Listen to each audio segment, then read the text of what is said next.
आज राम नवमी है, मतलब कि बर्थडे ऑफ श्री राम। राम भगवान के जीवन में हमें क्या सीखने को मिलता है by the help of Ramayana, जो बायोग्राफी है राम भगवान की, तो उससे कुछ चीज़ें मैं आपसे शेयर करने वाला हूँ। अगर राम भगवान की प्रोफेशनल, सोशल, हेल्थ और रिलेशन कंपार्टमेंट्स लाइफ के देखें तो उसमें हर एक कंपार्टमेंट में हमें बहुत कुछ सीखने को मिलता है। सबसे पहले उठाते हैं उनके नाम को। श्री राम ने अपने नाम को समझा था कि राम है क्या, राम का मतलब क्या है। उस हिसाब से उन्होंने अपने हर एक कर्म को बेहतरीन तरीके से सरअंजाम दिया। जैसे अगर रिलेशंस की बात करें तो अगर किसी बड़े भाई को वनवास या जंगल में सज़ा दी जाती है, उसको छोड़ दिया जाता है, तो फिर उसका जो छोटा भाई भरत होता है वो किस तरह से डेडिकेटेड होता है as far as position is concern. तो श्री राम का अपने भाइयों के साथ कितना बेहतरीन रिलेशन नज़र आता है हमें रामायण के अंदर।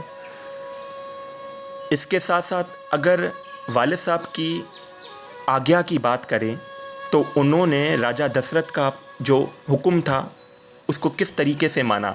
जब बादशाह ने, राजा दशरथ ने उनको कहा कि भाई आपको वनवास जाना है, तो उन्होंने एक क्वेश्चन तक भी नहीं पूछा उनसे कि क्यों जाना है, मेरा क्या कसूर है, XYZ। उन्होंने उनके हुक्म का पालन किया। अगर माताओं की बात करें तो श्री राम की 2 स्टेप मदर्स की भी थी। राजा दशरथ की 3 शादियां हुई थी, फिर भी श्री राम माँ कौशल्या के साथ साथ माँ कैकेयी सब अपनी माँओं से बेइंतहा मोहब्बत करते थे। अगर एक हस्बैंड की तरह से श्री राम के किरदार को देखें तो वो अपनी वाइफ माँ सीता से बेइंतहा मोहब्बत करते थे। एक आदर्श रिलेशन था उनका माँ सीता के साथ, रिलेशन था माता सीता के साथ। और एक फादर के हिसाब से अगर श्री राम के कैरेक्टर को हम लोग पढ़ें तो लव और कुश के साथ कितना बेहतरीन और आदर्श रिश्ता श्री राम का था। मेरा आप सबसे एक सवाल है, क्या श्री राम की रिलेशन कंपार्टमेंट से हमने क्या सीखा है, क्या हम उसको अप्लाई करते हैं अपनी लाइफ के अंदर। आगे आते हैं उनकी सोशल लाइफ के ऊपर। जैसे माँ छबरी के उन्होंने जूठे बोर किस तरह से खाए। क्या एक बादशाह, क्या एक युवराज ऐसा कर सकता है, क्या एक लीडर आज के दौर में ऐसा कर सकता है। और जो भील राजा वनवास में था उनके साथ उन्होंने, उनका जो रिलेशन था श्री राम का, एज़ वेल एज़ रावण ने कितना बुरा किया था, उनकी बीवी का किडनैप किया था, उनको कितना बुरा बुरा कहा था, फिर भी श्री राम ने उनको बार बार पैगाम भेजाया कि आप अभी सरेंडर हो जाए, माफ़ी मांग लें तो आपके सारे पाप मैं माफ़ कर दूंगा। तो क्या आज ऐसी सोशल लाइफ हमारी है? श्री राम के दौर में अयोध्या के साथ साथ आसपास में जितने भी राज थे सबके साथ ब्रदरहुड उनका था, क्या आज है? अब आते हैं उनकी प्रोफेशनल लाइफ के ऊपर। प्रोफेशनली वो एक बादशाह थे।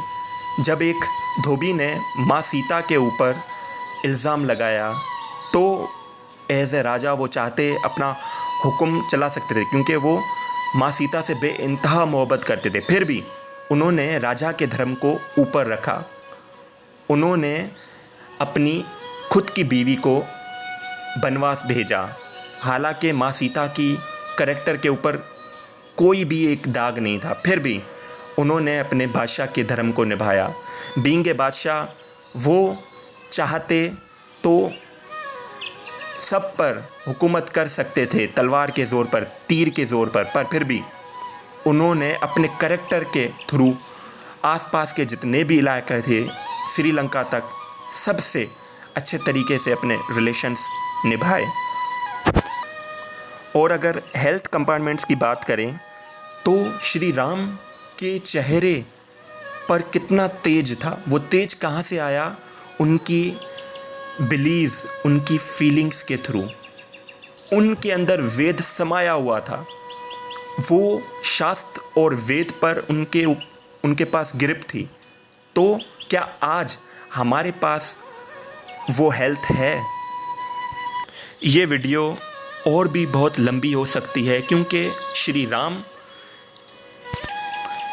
के नाम अनंत और उनके काम अनंत। जय श्री राम। आज